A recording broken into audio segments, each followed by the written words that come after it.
নমস্কার। গল্পকথনের সকল শ্রোতা বন্ধুকে আরও একবার স্বাগত জানাই। আপনাদের কাছে আমার আজকের নিবেদন আশাপূর্ণা দেবীর লেখা গল্প আত্মসর্বস্ব। মেয়েকে ফিরিয়ে নিয়ে এলেন বসু দম্পতি। ফিরিয়ে নিয়ে এলেন তার কুমারী জীবনের স্নিগ্ধ পরিবেশে। সেই তার ছোট্ট ঘরখানি, সেই তার একটি দেয়াল ঘেঁষে সরু একহারা খাট আর ধবধবে বিছানা, সেই ও দেওয়ালে আলনা আর বইয়ের র্যাক, এ দেওয়ালে নিচু টেবিল আর ছোট্ট চেয়ারখানা, বরাবর যাতে বসে পড়ে এসেছে সর্বরী। আর বেশি কিছু ধরে না এ ঘরে, তবু ভারী সুন্দর লাগে, ছিমছাম পরিষ্কার পবিত্র। মেয়ের বিয়ের পর ঘরের চেহারাটা পাল্টে ফেলেছিলেন সুজাতা। সংসারের অবান্তর জিনিসগুলো ভরে ফেলেছিলেন এই ঘরে। শ্বশুরবাড়ি থেকে যা 2-4 বার এসেছে সর্বরী, শুয়েছে মায়ের কাছেই। অস্থায়ী সেই আশায় স্থায়ী জায়গা পাবার প্রশ্ন ওঠেও নি। কিন্তু এবারে তো 2-4 দিনের জন্য বেড়াতে আসা নয়, চিরদিনের মতো ফিরে আসা।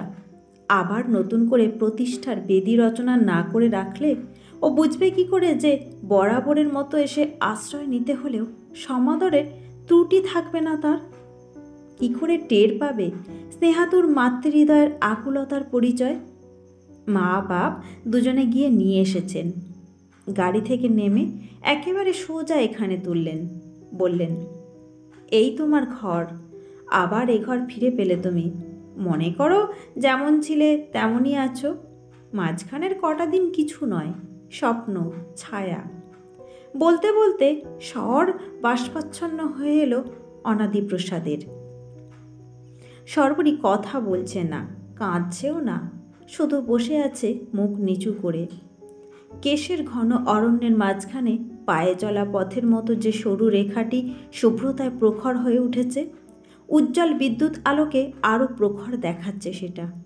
মুখ নিচু করায় রেখাটা বড় বেশি করে চোখে পড়ছে। সেই দিকে তাকিয়ে সুজাতা সহসা হাহাকার করে উঠলেন, আবার তোর বিয়ে দেব আমি, এ বেশ আমি দেখতে পারবো না। সর্বরী সামান্যতম নড়ে চড়ে বসল। প্রকৃতপক্ষে বেশভূষার খুব কিছু পরিবর্তন ঘটেনি, কুমারী মেয়ের মতোই দেখাচ্ছে তাকে, তবু অবুঝ মাতৃহৃদয়। অনাদিপ্রসাদের দিকে তাকিয়ে আবার বললেন সুজাতা, হিন্দুর মেয়ে হয়ে কথা মুখে আনছি বলে রাগ করো না গো। ও তো আমার যেমন আইবুড়ো মেয়ে ছিল তেমন আইবুড়োটি আছে। রাগ? অনাদিপ্রসাদ একটু বিষাদের হাসি হাসলেন, তারপর বললেন, যাক, এখন ওকে শুতে দাও। কি একটু খাবে টাবে? এইবার কথা বলল সর্বরী, শান্তভাবে বলল, খিদে কিছু পায়নি বাবা। তা হোক, সামান্য কিছু যা হোক খেতে হবে বই কি, বলে দাঁড়িয়ে উঠলেন অনাদিপ্রসাদ। ট্রেনের গরমে এসেছেন, স্নান করতে ইচ্ছে করছে। সুজাতা মেয়ের হাত ধরে দৃঢ় স্বরে বললেন, খিদে নেই বললেই পাশ কাটালে চলবে না, চল, খাবি যা পারিস, আমাদের সঙ্গে বসে খেতে হবে। আমাদের সঙ্গে বসে খেতে হবে? এ কিসের ইঙ্গিত? সকলের সঙ্গে বসে খাবার অনুরোধের মধ্যে সুজাতার কাতর মাতৃহৃদয়ের আর একটু অবুঝপনা প্রকাশ হলো কি? মুহূর্তের জন্য কেঁপে ওঠে সর্বরী, তারপর শান্তভাবে বলে, আজ থাক মা। আচ্ছা, আজ যদি নিতান্ত না পারিস থাক, কাল থেকে কিন্তু তোর কোনো গুজব আপত্তি শুনবো না আমি, তা বলে রাখছি। এখন রেলের কাপড় চোপড়গুলো ছেড়ে ফেল, একটু চা কি জল খা। সর্বরী অনুনয়ের ভঙ্গিতে বলে, এমনি শুয়ে পড়ি না মা, আজ আর কিছু ইচ্ছে করছে না, বড্ড মাথা ধরেছে। একটু চাও খাবি না? এত রাতে? রাত আর কি, 9টাই তো বেজেছে মোটে। আমিও তো ভাবছি আগে একটু চা, দেখি উনি কি করেন। সতীশটাই দুদিনে যে কি করে রেখেছে সেই জানে। ঈষৎ চঞ্চল হয়ে উঠে পড়েন সুজাতা। কাল ভোর থেকে সংসারে অনুপস্থিত রয়েছেন, ইতিমধ্যেই কি কি অঘটন ঘটেছে কে জানে। সর্বরী বিছানা শুয়ে পড়ে বলে, আচ্ছা একটু চা দিও, আলোটা নিভিয়ে দেবে মা। সুজাতা দাঁড়িয়ে পড়ে বলেন, আলো নিভলে ঘুমিয়ে পড়বি না তো? চা আনছি। তুমি আনবে? তুমি আবার আনবে কেন? সতীশ নেই? আছে, তা হোক, আজ আমি হাতে করে। শেষ কথাটা কান্নায় বুজে যায়। আলো নিভিয়ে ধীরে ধীরে চলে যান সুজাতা। অন্ধকার ঘরে একা চুপচাপ পড়ে থাকে শর্বরী। ঘুম না, ঘুমিয়ে পড়বার মতো চোখ এখন নেই। শুকনো খটখটে পরিষ্কার, একটু যেন বেশি শুকনো।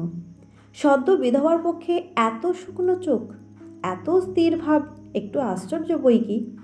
কাঁদুক না কাঁদুক, মাঝে মাঝে দীর্ঘ নিঃশ্বাসটাও তো ফেলবে। একা শুয়েও নিঃশ্বাস ফেলল না শর্বরী, শুধু একটু যেন অবাক হয়ে ভাবতে লাগলো।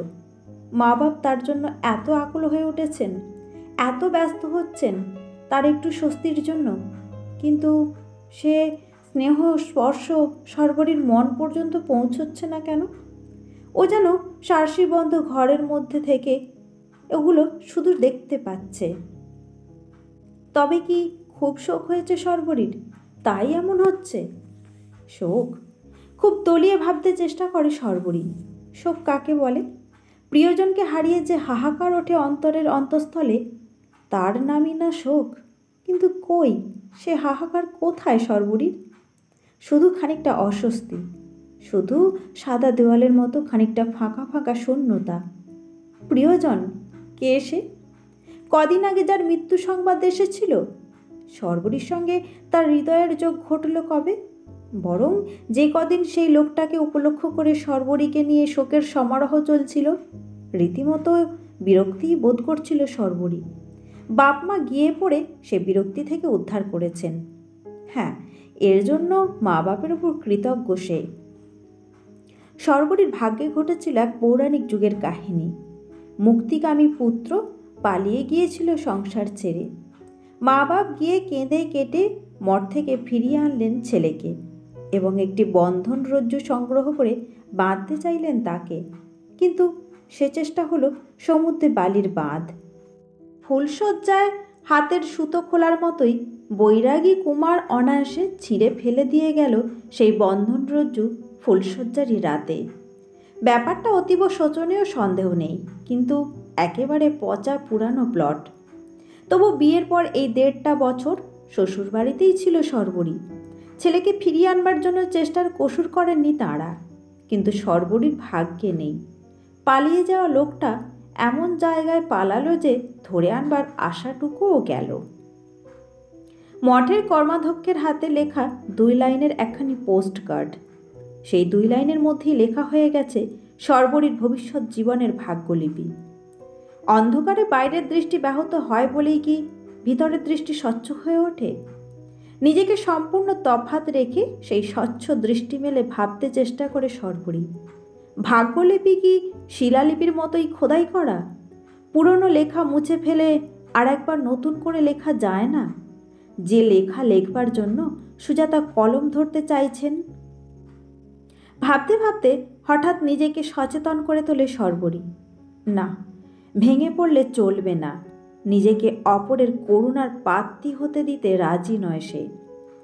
খুট করে একটু শব্দ, পরক্ষণে আলোর জোয়ার। চাটুকু খেয়ে ফেল মা।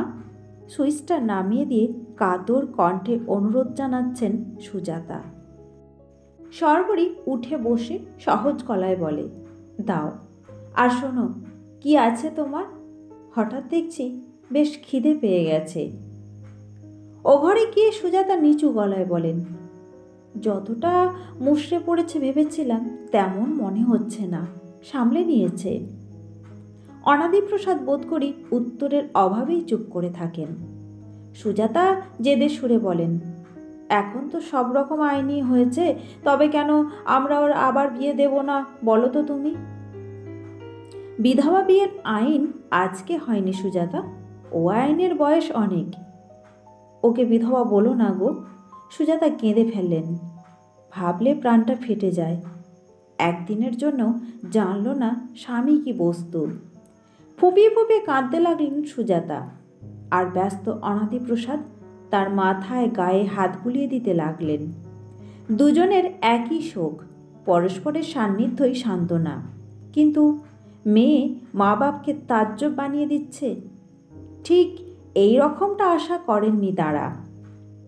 সুজাতা চোখের জলে ভেসে মেয়েকে অনুরোধ করতে গেলেন তাদের সঙ্গে একসঙ্গে খেতে, অর্থাৎ একই খাদ্য গ্রহণ করতে। যদিও মনে নিশ্চিত ছিলেন খাবে না, সে খাবে না বটে, তবে শোকাবহ একটি করুণ দৃশ্যের অবতারণা অবশ্যই হবে। কিন্তু সর্বরী কিনা মায়ের প্রস্তাবের উত্তরে দিব্যি কড়কড় করে হেসে উঠে বলল, রক্ষে করো মা, আবার ওসব ঝামেলা কেন? বিধাতা দয়া করে যখন নিষ্কণ্টক করে দিয়েছেন, তখন আর তোমার ওই ইলিশ মাছের কাঁটার ফেরে পড়তে চাই না। কষে ঘি দুধ খাওয়াও না, খিদে মিটে যাবে। পরার বেলাতেও দেখা যায় শুধু সাদা শাড়িগুলোই পরে, না কুলোলে অম্লান বদনে বাবার ধুতিগুলো টেনে জড়ায়। হাতে অনেকগুলি চুড়িবালা নাকি ওর ভয়ানক অসুবিধাকর, কানের গহনা নাকি ভীষণ ফোটে, আর গলার হার সে তো গলায় ঠেকলেই ঘামাচি অনিবার্য। হেসে হেসে গা পাতলা করে এইসব বলবে সর্বরী। তবে কোন অবকাশে কাঁদবেন সুজাতা? অথচ এত বড় একটা শোকাবহ ঘটনা ঘটে যাওয়া সত্ত্বেও কাঁদতে না পেরে হার্টের অসুখ ধরে যাচ্ছে তার। সান্ত্বনা দিতে বাড়িতে যারা আসে তাদের কাছেও সেই কথাই বলেন সুজাতা। কাঁদতে না পেরে বুকের ব্যামও জন্মে গেল ভাই, ভয়ে কাঠ হয়ে আছি। ও হতভাগীও হঠাৎ একটা শক্ত রোগ না বাঁধিয়ে বসে। এত চেপে চেপে থাকলে আগন্তুকা হয়তো সসংকোচে বলেন, অবশ্যি ভাব ভালোবাসা তো জন্মায়নি তার সঙ্গে, মনে ততটা। সুজাতা ক্ষোভের হাসি হেসে বলেছেন, সে না হয় বুঝলাম, কিন্তু ওর জীবনটা যে ছাড়খাড়ে গেল তা কি বুঝছে না ও? নিজের ভবিষ্যৎ যে শূন্য হয়ে গেল তা কি ভাবছে না তলে তলে? খুব চাপা মেয়ে তাই। বলা বাহুল্য অপর ব্যক্তি সংকোচে নতবদন হন। একটু বিশেষ অন্তরঙ্গ কেউ এলে চুপি চুপি তার কাছে গোপন ইচ্ছা ব্যক্ত করেন সুজাতা। বলেন, ওর এই যোগিনী মূর্তি আমি আর দেখতে পাচ্ছি না ভাই। আবার যদি আমি ওকে সংসারী করতে চাই, তোমরা কি আমার সমাজে ঠেলবে? ঠেলবো এ কথা অবশ্য বলে না কেউ। অতঃপর তাদের কাছেই আবেদন জানান সুজাতা, একটি হৃদয়বান উদারচিত্ত পাত্রের সন্ধান দিতে। হিতৈষী আত্মীয়রা কাগজে বিজ্ঞাপন দেবার অথবা পাত্রপাত্রীর কলম খুলে দেখবার পরামর্শ দেন। শেষেরটা হয় মাঝে মাঝে, কিন্তু অনাদিপ্রসাদের অজ্ঞতার ফলে প্রথমটা আর হয়ে ওঠে না। তিনি জানেন না খবরের কাগজের অফিস কোন মুখ, আর তার কোন দরজা দিয়ে ঢুকতে হয় বিজ্ঞাপন দিতে। আর দরকারটাও যেন ফিকে মেরে আসছে ক্রমশ। সর্বরীর জীবনের শূন্যতাটা ধরাই পড়ে না। হেসেই আছে মেয়েটা। এদিকে আবার মেয়ের দুর্ভাগ্যের চিন্তায় কেঁদে কেঁদে আর কাঁদতে না পেয়ে সুজাতার হার্টে যে দুর্বলতা সৃষ্টি হয়েছিল তার প্রকোপ বেড়েই চলে। কাজেই সর্বরীর শূন্য দিন রাত্রির অনেকটা পূর্ণ হয় মাতৃ সেবায়। দিন কাটতে থাকে। আছে মায়ের সেবা, আছে সংসারের কাজ, চাকর পালায়, ঝি ছাড়ে। সেই অদৃশ্য শূন্যস্থানগুলো এক অমোঘ অলিখিত আইনের বলে ক্রমশ পূর্ণ হয়ে যায় সর্বরীকে দিয়ে। মাঝে মাঝে মেয়ের কৃশ মুখের পানের চেয়ে পুরানো শোক উথলে ওঠে সুজাতার। মেয়ের হাত ধরে বলেন, তুই আমার যে সেবা করছিস মা, আমি আশীর্বাদ করছি তোর ভালো হবে। পাত্রের খোঁজ আর করেন না, বরং কেউ সে ইশারা দিলে নিঃশ্বাস ফেলে বলেন, আমার কপাল আর ওর কপাল, যখন ব্যস্ত হলাম তখন জুটল না। এখন আর সে খোঁজে লাভ? এখন ওকে নইলে আমার যে এক দণ্ড চলে না। তা সত্যিই চলে না। মা বাপ চক্ষে হারা হন। তাদের অবিরত জপ মন্ত্র, সবু সবু সবু। সবু কোথায় গেল? সবু কি করছে? ভোরবেলা ছোট ভাই দুটোর মুখে ধোয়াবে সবু, জল খাবার দেবে আর জামা জুতো পরাবে সবু, বাপের জন্য ডিমের পোচ আর কফি বানাবে সবু, কুটনো কুটবে, ভাঁড়ার বার করবে আর রান্না ডিরেকশন দেবে সবু, জল খাবার তৈরি করবে সবু, মায়ের বাক্স, আলমারি, বিছানাপত্র, কাপড় চোপড় সব কিছু রক্ষা করবে আর সুসজ্জিত রাখবে সবু। এছাড়া উদয়াস্ত মায়ের হাতে হাতে মুখে মুখে সবু। স্ত্রীর স্বাস্থ্যহীনতায় অনাদিপ্রসাদের মেজাজ খিটখিটে হয়ে গেছে। ত্রুটি দেখলে রাগ চাপতে পারেন না, তাই প্রায়শই তার বহিঃপ্রকাশ ঘটে। যখন তখনই সরবে চিৎকার করেন, এটুকুও হয়ে ওঠেনি? সারাদিন কি রাজকার্য হচ্ছে বাড়িতে? 24 ঘন্টা নাটক নোবেল নিয়ে পড়ে না থেকে সংসারের এদিক ওদিকে একটু দেখলে ভালো হয়। বই ফেলে তরবর করে উঠে পড়ে সবু। ভাইরা নালিশ করে, দিদি খাতায় রুল টেনে দিচ্ছে না, দিদি প্যান্টে বোতাম লাগিয়ে দিচ্ছে না, দিদি শুধু শুধু বকছে। সুজাতা কপালে করাঘাত করে বলেন, আমারও যেমন অদিষ্ট, বয়স থাকতে অথর্ব হয়ে রইলাম, নইলে সংসারের এই অবস্থা হয় না তোমাদের এই দুর্গতি হয়। খাচ্ছি দাচ্ছি, মোটা হচ্ছি, রোগ বলে লোকে হাসবে, অথচ হাতে পায়ে এক বিন্দু বল নেই। ওদের হলো মন মর্জির কাজ, ইচ্ছে হলো করলো, ইচ্ছে না হলো করলো না, কি বলবো বলো? দেড়টা অবশ্য গৌরবে বহু বচন। ছোট্ট সুন্দর ছিমছাম সেই ঘরখানি অপেক্ষা করে করে হতাশ হয়। জানালা দিয়ে আসে ভোরের রোদ, আসে দুপুরের উদাসী ঝোড়ো হাওয়া, আসে পড়ন্ত বেলার সোনালি আলো, তারপরও আসে সন্ধ্যা স্নিগ্ধ বাতাস। অন্ধকার ঘরের শূন্য পরিমণ্ডলে সেই বাতাস দীর্ঘশ্বাসের মতো সঞ্চরণ করে বেড়ায়। সর্বরই শুতে আসে প্রায় মধ্যরাত্রির কাজ ঘেঁষে। তখন বাতাস নিথর হয়ে যায়, সমস্ত দিনের প্রতীক্ষারত ঘরখানা যেন অভিমানে মুখ হয়ে বসে থাকে, সাড়া দেয় না, আহ্বান জানায় না। কর্মক্লান্ত শীর্ণ দেহখানা নিয়ে ছোট্ট হয়ে শুয়ে পড়ে সর্বরী। কোনো দিন পড়ে আর ঘুমায়, কোনো দিন কি একটা অস্বস্তিকর গন্ধে ঘুম আসতে চায় না। কিসের গন্ধ অনুসন্ধান করতে বসে মনে পড়ে যায় বিছানাটা প্রায় মাসখানেক হলেও ফর্সা করা হয়নি। ভোরের অন্ধকার থাকতে উঠে যায়, দুপুর রাতের অন্ধকারে শুতে আসে, ময়লা হয়েছে চোখেই পড়ে না, বালিশের ওয়ারটা টেনে ফেলে দেয়, ঘুমোবার চেষ্টা করতে থাকে। ইতিমধ্যে একদিন সতীশ এসে আবেদন জানালো 1 মাসের ছুটি চাই, দেশে যাবে ছেলের বিয়ে দিতে। প্রথমটাই অবশ্য আবেদন করেছিল দিদিমণির কাছেই, কারণ হাতের কাছেই তাকেই পাওয়া যায়। দিদিমণি উঠল ঝংকার দিয়ে, 1 মাস? 1 মাস ধরে ছেলের বিয়ে দেবে তুমি? অত আহ্লাদে কাজ নেই। 1 মাস ধরে কি আর বিয়ে দেব দিদিমণি? মেয়ে খুঁজতে হবে তো। ও বাবা! সর্বরী চোখ কপালে তুলে বলে, এখনো পাত্রী খোঁজা হয়নি? তবেই হয়েছে, রেখে দাও সব কথা, তোমার ছেলে নিজে বউ খুঁজে জোগাড় করে রাখুক, তুমি গিয়ে বিয়ে দিও। সতীশ গম্ভীরভাবে বলল, আমাদের ওখানে ওসব শহরে চাল চলে না দিদিমণি, মাসখানেক ছুটি আমাকে দিতেই হবে। হবে তো রাঁধবে কে? আমি এত কাজের মধ্যে সময় পাবো কখন? কষ্ট মষ্ট করে চালিয়ে নেবেন। হবে না আমার দ্বারা, যাবে তো একেবারেই যাও, মনের সুখে দেশে বসে বৌমার হাতে রান্না খাওগে, আর আসতে হবে না, অন্য লোক রাখা হবে। অতঃপর সতীশ গিয়ে প্রকৃত মণিবাণীর কাছে কেঁদে পড়ল। দিদিমণি তাকে জবাব দিয়েছে। সুজাতা তখন নিজের ঘরে পা ছড়িয়ে বসে পান সাজছিলেন, আর স্বামীর কাছে খেদ করছিলেন ঘরে অত বড় মেয়ে থাকতে দুটো সাজা পান পাওয়ার পিত্তেশও তাঁর নেই। সেই মুখে এই বার্তা। দিদিমণি অনাদিপ্রসাদ গম্ভীরভাবে বলেন, দিদিমণি জবাব দেবার মালিক নয় সতীশ। সতীশ গামছার কোণে চোখ মুছল, কথা কইল না। সুজাতা বললেন, কেন, কি অপরাধ হলো হঠাৎ?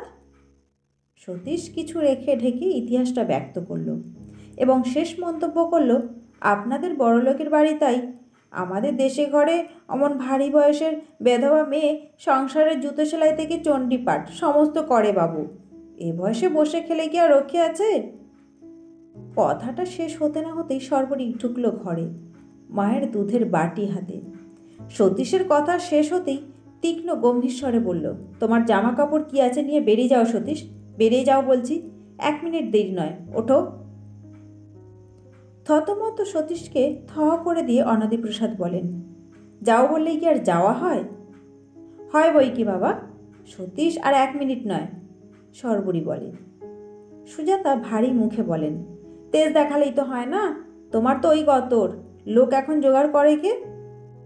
সর্বরী আশ্চর্য রকম শান্তভাবে বলে, জোগাড় করতে আর হবে না মা, ও কাজটা আমিই চালিয়ে নেব ভাবছি। সত্যি বসে খেয়ে খেয়ে এক্সারসাইজের অভাবে স্বাস্থ্যটা খারাপ হয়ে যাচ্ছে। সতীশ, তুমি ওঠো, তুমি না গেলে আমাকেই যেতে হবে কোথাও। সতীশ উঠল। সর্বরীও বিদায় হলো ঘর থেকে। সুজাতা স্বামীর মুখের দিকে হতাশ দৃষ্টি নিক্ষেপ করে বললেন, দেখলে মেয়ের মেজাজ?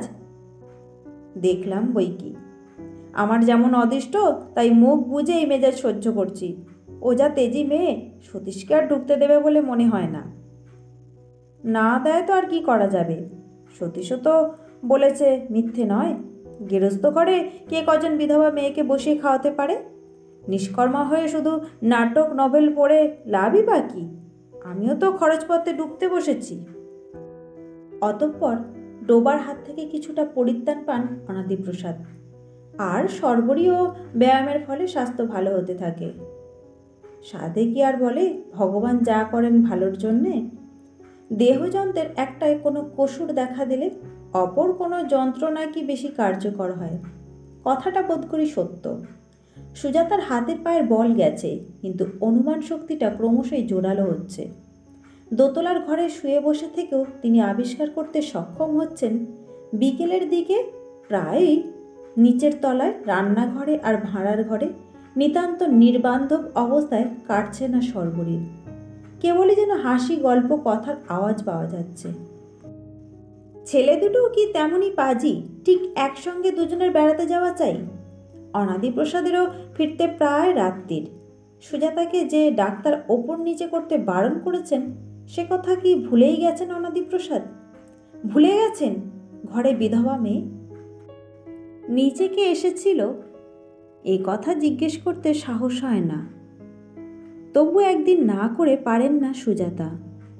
বিরস স্বরে বলেন, খুব হাসি গল্পে সাড়া পাচ্ছিলাম, আজ বলে নয়, রোজই পাই। সর্বরী নিজস্ব সুস্থির গলায় বলে, হ্যাঁ, প্রায়ই আসে তো। এসেছিল নন্তুদা। নন্তুদা? হ্যাঁ গো, ছোট পিসির ভাসুর বউ। ভুলে গেলে? আগে তো কত আসতো, গল্প ধরলে তো আর রক্ষে নেই। আসে তো এসে নিজে থেকেই আড্ডা দিয়ে চলে যায়। সুজাতার কণ্ঠ হতে যে রস ঝরে সেটা আর যাই হোক মধুর সমগোত্র নয়। সর্বরী মুচকি হেসে বলে, বলি তো, বলে ওরও নাকি হার্টের অসুখ, নিচে থেকে ওপরে উঠতে ইচ্ছে করে না। তা রোজ আসবার দরকারই বা কি? তোমার সঙ্গে এত কিসের কথা? সর্বরী নিজস্ব ভঙ্গিতে ঝরঝর করে হেসে ওঠে। শীর্ণ মুখে হাসিটা আর তেমন সুন্দর দেখায় না, তবে হাসির সুরটা এখনো বাজনার মতো বাজে। হেসে হেসে বলে, ওর কথায় কি আর মাথা মুন্ডু আছে? চিরকেলে পাগল। বলে তোমারও বর নেই, আমারও এ যাবৎ বউ জুটল না, জোড়াতালি দিয়ে একটা সংসার গেঁথে ফেললে কেমন হয়? সুজাতা হার্টের অসুখ ভুলে দাঁড়িয়ে উঠে বলেন, কি বললি? এই কথা বলছে ও? শুধু আজ কেন, রোজই বলছে তো। সেই অপমান হজম করে তুই হেসে হেসে বলছিস সেই কথা? অপমান আবার কি?